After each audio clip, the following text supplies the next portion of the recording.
Bismillahirrahmanirrahim. Today is our lecture number 23. In it, we will discuss integration by method of substitution.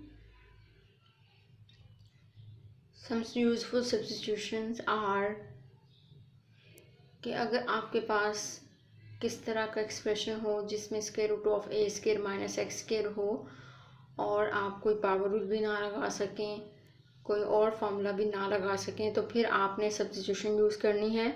और इसके लिए हम कौन सा सब्स्टिट्यूशन लगाएंगे? x is equal to a sine theta. और अगर हमारे पास x square root of x square minus a square इस तरह का कोई एक्सप्रेशन हो तो फिर हम लगाएंगे x is equal to a secant theta. और अगर square root of a square plus x square हो तो x is equal to a tan theta. इसी तरह से अगर square root of x plus a और square root of x minus a है तो इस तरह के फंक्शंस को हम टी के इक्वल रखेंगे और इनकी इंटीग्रेशन करेंगे। वैसे ये डायरेक्ट भी कर सकते हैं इस तरह का क्वेश्चन। अगर square root of x plus a है तो इस पर हम पावर रूल लगा के डायरेक्ट भी इसकी इंटीग्रेशन कर सकते हैं। और अगर सब्स्टिट्यूशन से करनी हो तो फिर इसको टी के इक्वल रख के करेंगे। इसी तरह से अगर हमारे पास कोई एक्सप्रेशन है square root of 2ax minus x square की फॉर्म में, तो हम पहले अंदर वाले फंक्शन का स्क्वायर कंप्लीट करेंगे और उसके बाद सब्स्टिट्यूशन लगाएंगे x minus a is equal to a sine theta वाली।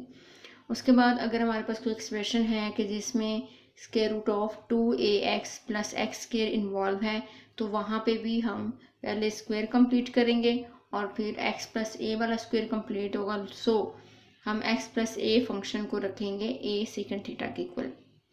ये सब्स्टिट्यूशन हम तब लगाते हैं जब हमारे पास कोई कॉम्प्लिकेटेड किस्म का क्वेश्चन आ जाए और ऐसा कोई भी हम रूल ना लगा सके, ना तो डायरेक्ट इंटीग्रेशन कर सकें, ना कोई पावर रूल लगा सकें, ना ही नेचुरल लॉग वाली कोई प्रॉपर्टी हो हमारे पास, ना नेचुरल लॉग लगा सकें, तो फिर हम तब वहाँ पे ये यूज़ करते हैं सब्स्टिट्यूशंस। अब हम एक्सरसाइज 3.3 में क्वेश्चंस हैं। कुछ क्वेश्चंस आपके पास डायरेक्ट हो जाएंगे और कुछ क्वेश्चंस पे हमें सब्स्टिट्यूशन लगानी पड़ेगी। जैसे सबसे पहला क्वेश्चन है, इसमें हमारे पास है integral of -2x over 4 minus x square into D.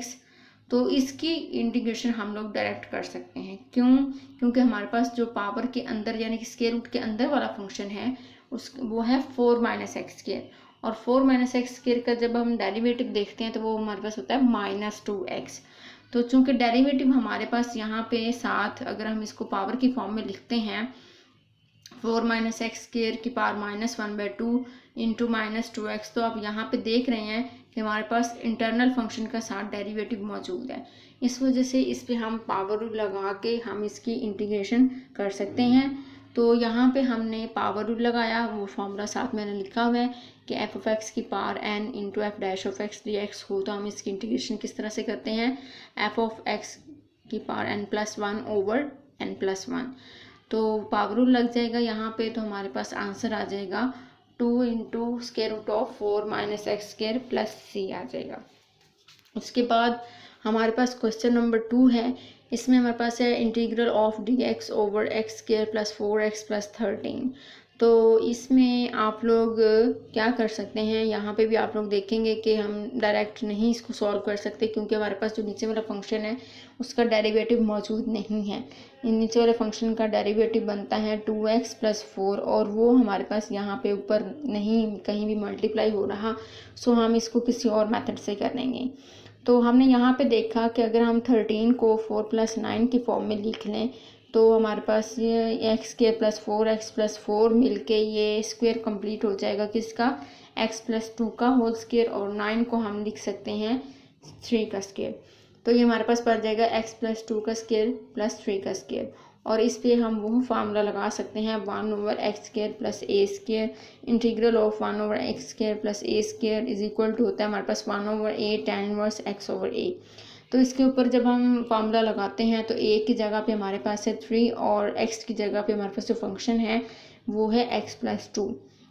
तो उस फार्मूले के अकॉर्डिंग हमारे पास आंसर आ जाएगा 1 over 3 into tan inverse x plus 2 over 3 plus c integral constant of integration साथ आ जाएगा। इसी तरह से हमारे पास है क्वेश्चन नंबर 3। क्वेश्चन नंबर 3 में जब हम देखते हैं तो हमारे पास है integral of x square over 4 plus x square into D x. तो यहाँ पे आप लोग देख रहे हैं कि ये इम्प्रॉपर फ्रैक्शन है, ऊपर वाले की भी डिग्री 2 है, नीचे वाले की भी 2 है, डिग्री सेम हो तो इम्प्रॉपर होता है। पहले हम इसको इम्प्रॉपर बनाएंगे, इसको हम प्रॉपर बनाएंगे, उसके बाद इसको सॉल्व करेंगे। तो प्रॉपर बनाने के लिए अंदर ऊपर वाले पॉलिनोमियल को अंदर रखेंगे, नीचे वाले पे डिवाइड करेंगे, तो हमारे पास आंसर आ जाएगा 1 minus 4 over 4 plus x square. तो इन दोनों की हम इंटीग्रेशन सेपरेट करेंगे। तो जब इंटीग्रेशन करेंगे तो 1 की इंटीग्रेशन x आ जाएगी और 4 बाहर हम इंटीग्रल से ले लेंगे, तो 1 ओवर 4 प्लस एक्स स्क्वायर को हम लिखेंगे 1 ओवर 2 का स्क्वायर प्लस एक्स स्क्वायर। तो इस पर भी वही फार्मूला लगेगा, 1 over square root integral of 1 over x square plus a square. तो ये आ जाएगा 1 over 2 into tan inverse x by 2। तो 2 और 4 कैंसिल होकर हमारे पास 2 रह जाएगा, x minus 2 tan inverse x over 2 plus C, ये हमारे पास आंसर आ जाएगा। इसी तरह से हमारे पास है क्वेश्चन नंबर 4। क्वेश्चन नंबर 4 में जब हम देखते हैं integral of 1 over x into natural log of x, तो इसको हम लिख सकते हैं 1 over x into 1 over natural log of x. तो 1 ओवर एक्स को क्योंकि मल्टीप्लाई हो रहा है तो हम इसको ऊपर भी लिख सकते हैं न्यूमिनेटर में। तो ये बन जाएगा 1 over x over natural log of x into D x. तो इसका मतलब ये है कि ऊपर हमारे पास जो है डेरिवेटिव पड़ा है और नीचे फंक्शन पड़ा है। तो ये फार्मूला मैंने आप लोगों को कल बताया था कि अगर हमारे पास फंक्शन नीचे पड़ा हो, यानी कि फंक्शन की पावर -1 हो और डेरिवेटिव साथ मल्टीप्लाई हो रहा हो, तो हम इसका आंसर आता है नेचुरल लॉग की फॉर्म में। तो यहाँ पे हमारे पास आंसर आ जाएगा natural log of x plus C हो जाएगा, नेचुरल लॉग ऑफ फंक्शन हो जाएगा। तो क्योंकि यहाँ पे हमारे पास फंक्शन जो है वो नेचुरल लॉग ऑफ एक्स है और उसका डेरिवेटिव 1 ओवर एक्स है, तो डेरिवेटिव ऊपर पड़ा है और फंक्शन नीचे पड़ा है, इसलिए इसका आंसर आ जाएगा natural log of x plus C. तो आगे हमारे पास है क्वेश्चन नंबर 8। इसका पार्ट नंबर ए हम पहले सॉल्व करेंगे। पार्ट नंबर ए में हमारे पास क्या है कि integral of d x over square root of x square minus a square. तो जब हम सब्स्टिट्यूशंस की तरफ जाते हैं तो वहाँ से हमें आइडिया होता है कि इसको हमें जो है इस पर यहाँ पे सब्स्टिट्यूशन कौन सी लगानी पड़ेगी, x is equal to a second theta वाली। और अगर यहाँ से हम सेकंड थीटा की वैल्यू देखते हैं तो हमारे पास आती है x ओवर ए। तो x is equal to a second theta को हम दोनों तरफ डिफ्रेंशिएट करेंगे। इधर x का फंक्शन है तो इसको x के रिस्पेक्ट डिफ्रेंशिएट करेंगे और उधर थीटा का फंक्शन है तो उसको हम थीटा के रिस्पेक्ट डिफ्रेंशिएट करेंगे। तो x का derivative with respect to x 1 आता है, तो 1 इंटू डी एक्स साथ आ जाएगा। आपने यहाँ पे डी एक्स ज़रूर लगाना है। और इसी तरह से दूसरी तरफ ए कॉन्स्टेंट नंबर है और सेकंड थीटा का डेरिवेटिव होता है secant theta tan theta into आ जाएगा डी थीटा।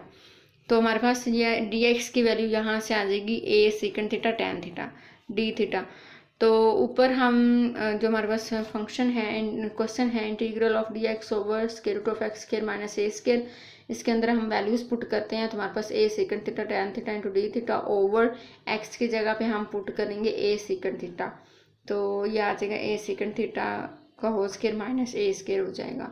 तो जब हम इसका स्क्वायर ओपन करेंगे तो a square secant square theta minus a square हो जाएगा और ए स्क्वायर जब स्क्वायर रूट से बाहर आएगा तो ए बाहर आएगा, तो ए से ए कैंसिल हो जाएगा और सेकंड स्क्वायर थीटा -1 की जगह पे हम टेन स्क्वायर थीटा लिखेंगे क्योंकि हमारे पास आइडेंटिटी होती है 1 plus tan square theta is equal to second square theta. वहाँ से जब हम टेन स्क्वायर थीटा की वैल्यू निकालते हैं तो वो बनती है सेकंड स्क्वायर थीटा -1। तो सेकंड स्क्वायर थीटा -1 की जगह पे हम टेन स्क्वायर थीटा पुट कर सकते हैं और फिर स्क्वायर रूट से स्क्वायर कैंसिल हो जाएगा और हमारे पास नीचे रह जाएगा टैन थीटा और second theta tan theta over tan theta से टैन थीटा कैंसिल हो जाएगा और इंटीग्रल ऑफ सेकंड थीटा आ जाएगा इंटू डी थीटा हो जाएगा। अब हमारे पास फार्मूलाज में हमने देखा था कि सेकंड थीटा की इंटीग्रेशन का क्या फार्मूला होता है। तो इसका फार्मूला होता है natural log of second theta plus tan theta. अब सेकंड थीटा की वैल्यू तो हमने वहीं पे शुरू में निकाल ली थी x ओवर ए। अब हमने निकालनी है टैन थीटा की वैल्यू, तो वो हम इसी आइडेंटिटी से भी निकाल सकते हैं। टैन थीटा इक्वल टू होगा square root of second square theta -1, तो सेकंड स्क्वायर थीटा की जगह पे हम x ओवर ए का स्क्वायर पुट करेंगे और यहाँ से भी इसको सॉल्व करेंगे। तो टैन थीटा की वैल्यू हमारे पास आ जाएगी square root of x square minus a square over a. तो टैन थीटा की जगह पे हम ये पुट करेंगे और फिर एलसीएम ले लेंगे, ए आ जाएगा। उसके बाद नेचुरल लॉग ऑफ आपको पता है यहाँ पे नेचुरल लॉग की प्रॉपर्टी लगेगी कि natural log of a over b हो तो ऊपर नीचे दो फंक्शंस के साथ नेचुरल लॉग हो तो वो माइनस के साथ आ जाते हैं। तो ये हो जाएगा natural log of x plus square root of x square minus a square minus natural log of a plus C. तो उसके बाद ये नेचुरल लॉग ऑफ ए ये भी एक कांस्टेंट है और सी भी कांस्टेंट है, तो दोनों मिलके हमारे पास एक नया कांस्टेंट आ जाएगा। आप इसको C1 का नाम दे दें या सी कह दें, जो मर्जी कह दें, उससे फ़र्क नहीं पड़ता। तो ये हमारे पास प्रूफ हो जाएगा कि natural log of x plus के root of x square minus a square plus C. तो ये हमारे पास इस तरह से आपने इसको सॉल्व करना है।